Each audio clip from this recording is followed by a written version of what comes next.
Alma Hila i futbollistja nga Jubani që luajti sot në formacionin e kombëtarës dhe madje shënoi një gol të dytë mjaft cilësor që kontribuon në fitoren e Shqipërisë. Urime Alma. Faleminderit. E kënaqur për golin dhe për fitoren? Po shumë e kënaqur.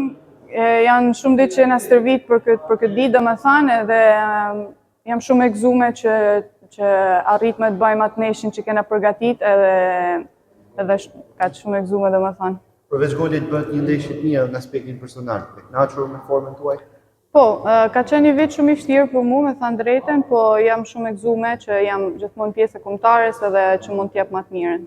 Alma, nga një vëndanja nëse i navë është për kombëtarës, nuk është një shembull për të ndjekur nga vëndet e tjera për sakrificat tuaja.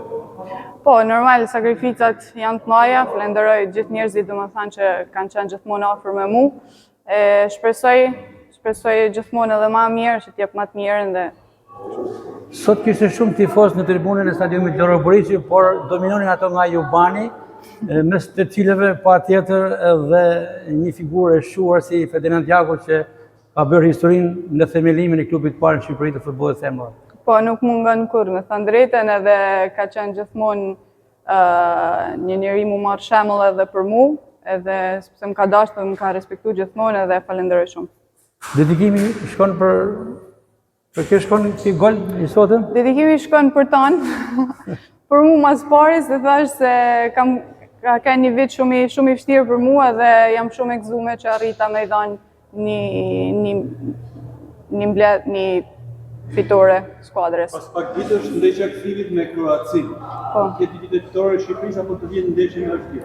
Do ta përgatisim edhe ato siç kemi përgatit këtë ndeshje domethënë, sepse normal sot jemi të kënaqur, po nuk kam harruar akoma sepse nuk i dihet futbolli dhe thjesht përgatisim sikur jena përgatitur edhe për këtë ndeshje. Një gol tjetër i Alma Hilait në Kroaci? Shpresojmë se jo. Faleminderit. Faleminderit.